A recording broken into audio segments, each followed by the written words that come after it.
বন্ধুরা, স্বাগত weather details চ্যানেলে। আপনাদের সবাইকে স্বাগত জানাই। 30 ডিসেম্বর 2023 আজকে, আর দুদিন পরে 1 জানুয়ারি পড়ে যাবে সোমবার। তো আমি একবার টেম্পারেচারটা এখন দেখিনি, জাস্ট টেম্পারেচার, এখন তো কোনো উইন্ড স্টর্ম টম আসছে না কিছু, জাস্ট শুধু একবার টেম্পারেচারটা আমি তোমাদেরকে একবার দেখাই নিচ্ছি। এখন বাজে 2টো। তো এখন কলকাতায় 26 ডিগ্রি, পুরুলিয়া বাঁকুড়াতে 24, কম থাকবে পাহাড়, মালদাতে 25 এবং শিলিগুড়ি, দার্জিলিং, কার্শিয়াং, কালিম্পংয়ে 18 ডিগ্রি, শিলিগুড়িতে 24। আচ্ছা, গুয়াহাটি, আসামে হচ্ছে 25-26, গুয়াহাটিতে 26, শিলচরে 27, ঢাকাতে 26, আর কলকাতার ঢাকাটা পাত্র একই থাকে। সিলেটে 27, রাজশাহী 26, বগুড়া 26, রংপুর 26, চট্টগ্রাম 27। ওই সবই ওই 25, 26, 27-এর মধ্যে থেকেই আছে, 25 থেকে 27।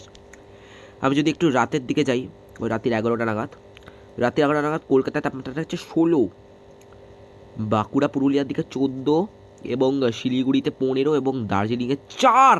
দার্জিলিংয়ে ভাই আজকে গুয়াহাটি গোয়ালপাড়াতে 15, 16, ঢাকাতেও 17, চট্টগ্রামে 18। ওই 15 থেকে 18-র মধ্যে সব তাপমাত্রা থাকছে রাত্রির 11টায়, কিন্তু ভোর 5টা নাগাদ আরও তাপমাত্রাটা ফল হচ্ছে।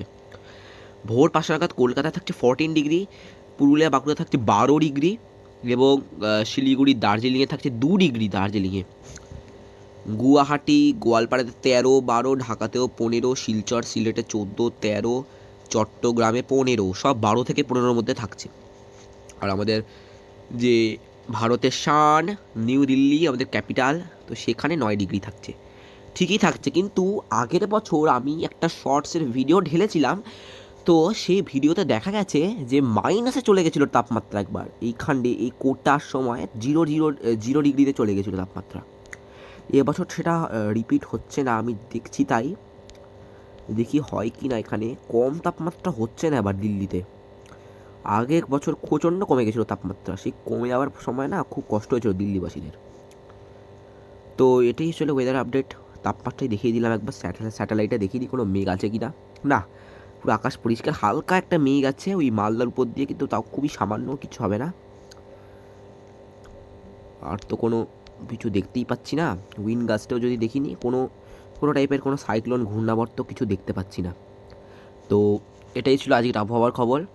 তো ভালো থাকবেন, সুস্থ থাকবেন, টাটা। ভালো লাগলে একবার প্লিজ লাইক অ্যান্ড সাবস্ক্রাইবটা করে দেবেন।